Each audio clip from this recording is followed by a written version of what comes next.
একই আকৃতির নৌকা। তো আমরা এই সময় বিভিন্ন সংকটময় পরিস্থিতির মধ্যে পড়ি। আজকে দেখেন বাংলাদেশের নৌপথে বিভিন্ন সময় বিভিন্ন ধরনের ডাকাতি সংঘটিত হয়, কিন্তু ইতিহাসের সবচেয়ে মর্মান্তিক ঘটনা আল-মাকারান এবং জাহাজের 7 জন নাবিককে তারা গুরুতরভাবে নৃশংসভাবে হত্যা করেছে। এখন এগুলো মেনে নেওয়ার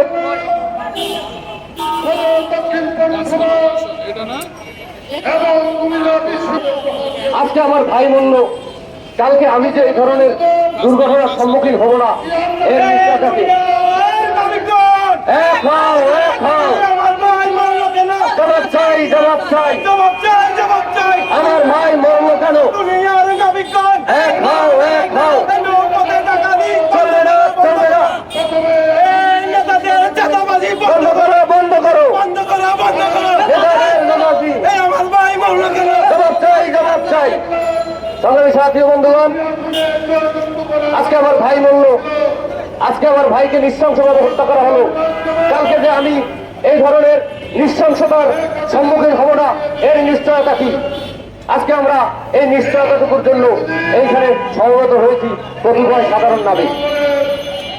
আমরা সাধারণ নাবিক ঐক্য পরিষদ এখানে যে সদস্যগুলো আছি, আমাদের দাবি নৌপথে যেখানেই দুর্নীতি সেখানেই প্রতিবাদ, যেখানেই নৈরাজ্য সেখানেই প্রতিবাদ। আমরা আসলে আমাদের ভাইয়ের, আমার সাথে ভাই, আমার সহযোদ্ধা, আমরা একসাথে চাকরি করি নৌপথে। আজকে তাদের পরিবারের দায়কে নেবে, এ দায় কার? এ দায় কি শুধু তাদের, না মালিকের, না শ্রমিক সংগঠনের, না বাংলাদেশ সরকারের, না নৌ সম্পর্কীয় যে মন্ত্রণালয় আছে তাদের?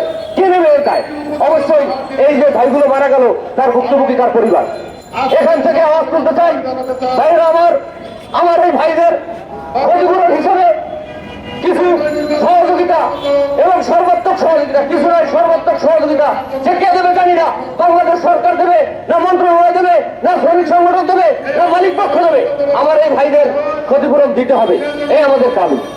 আমাদের দাবি এই ভাইদের নৃশংসভাবে যে হত্যা করা হলো, 72 ঘন্টার মধ্যে এই হত্যার বিচার চাই। এই হত্যাকারীদের ধরে এনে বিচার কার্যক্রম পরিচালনা করুন। কেন এই হত্যা করা হলো তার সঠিক তদন্ত করা হোক। আমাদের দাবি, আজকে বহুকাল ধরে এরকম ডাকাতি সংগঠিত হয় নৌপথে, কিন্তু শ্রমিক সংগঠন থেকে শুরু করে মালিক সংগঠন এবং আইন শৃঙ্খলা বাহিনী যারা আমাদের আইনের শাসন প্রতিষ্ঠা করবে, তারা কোনো পদক্ষেপ দিচ্ছে না। যদি কোনো পূর্ব পদক্ষেপ নেওয়া হতো, হয়তো আজকে এই নৃশংসতার সম্মুখীন আমরা হতাম না। আজকে আমরা ভীত, আজকে আমরা জাহাজ চালাতে ভীত সন্ত্রস্ত, আমরা ভয় পাই। কেন ভয় পাই? তারা আমাদের জীবন বিপন্ন, জীবনের কোনো নিশ্চয়তা। আমরা এই নিশ্চয়তাটুকু চাই, এই নিশ্চয়তা চাই আমরা যেন সুন্দর ও সাবলীলভাবে জাহাজ পরিচালনা করতে পারি। আমরা সুস্থ কর্ম পরিবেশযোগ্য একটা নৌ সেক্টর চাই, যেখানে থাকবে না জীবনের হুমকি, যেখানে থাকবে না চাঁদাবাজির হুমকি, যেখানে থাকবে না প্রশাসনিক কোনো হুমকি।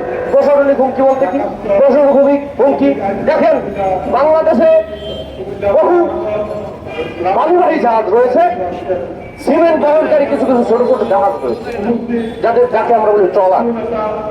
এই ট্রলারগুলো তখন দেখলাম তাদের স্বতঃস্ফূর্ত অংশগ্রহণ সিরিয়াল বাণিজ্যের ব্যাপারে। আমি বাণিজ্য বলি, এর কারণ হলো পূর্বের ইতিহাস ঘাটলে এই সিরিয়াল বাণিজ্যের মাধ্যমে, ছাড়পত্র চেকিং এর মাধ্যমে অনেক মাস্টার ড্রাইভার, নেতা নামধারী, স্বার্থান্বেষী কিছু নেতা, তারা আঙুল ফুলে চলে যাও, তাদের সম্পদের পাহাড়। আমার মতো একটা শ্রমিক হয়তো 30, 40, 50 হাজার টাকা বেতন পায়, কিন্তু অনায়াসে একটা জাহাজের মালিক, 2টা জাহাজের মালিক হওয়া মুখের কথা নয়। নিশ্চয়ই তার সাথে কিছু দুর্নীতির আঘাত আছে। আমরা এই দুর্নীতি থেকে মুক্ত চাই। এইসব নেতাদের কারণে হয়তো আজকে আমাদের নৌপথের এই দুর্গতি, শ্রমিক সমাজের আজকে এই দুর্নীতি। পৃথিবীর ইতিহাস ঘাটলে শ্রমিকরা সবসময় নির্যাতিত, নিষ্পেষিত। আমরা আর নির্যাতনের শিকার হতে চাই না। আমরা নিজেদের অধিকার নিজেরা বুঝে নিতে চাই, আমাদের অধিকার বুঝিয়ে দিতে হবে। আমরা চাই না আমার ভাই বোন কিংবা আগামীতে আমি মরে যাই। আমি মরলে আমার সন্তানের ভবিষ্যৎ, তার থেকে আমার বাবা মা, কোন শ্রমিক সংগঠনের নেতা কাঁদছে না। হয়তো আমার লাশটি নিয়েও শুরু হবে নতুন কোনো বাণিজ্য, হয়তো আমার মায়ের চোখের পানি দিয়ে শুরু হবে নতুন কোনো বাণিজ্য। আমরা এই বাণিজ্যের সম্মুখীন হতে চাই না। আমরা চাই, আবার বারবার বলতেছি, আমরা চাই সুষ্ঠু কর্মপরিবেশযোগ্য গ্রামীণ জীবনের নিরাপত্তা নিশ্চিত একটা নৌসেক্টর। ধন্যবাদ সবাইকে, আপনারা যারা এখানে উপস্থিত আসছেন, ইলেকট্রনিক্স ও প্রিন্ট মিডিয়ার ভাইয়েরা, এনএসআই গোয়েন্দা সংস্থার বিভিন্ন ভাই বন্ধুগণ, আপনাদের অসংখ্য ধন্যবাদ জানাই। আমি আমার বক্তব্য এখানেই সংক্ষিপ্ত করছি। এ পর্যায়ে আমাদের মাঝে বক্তব্য রাখবেন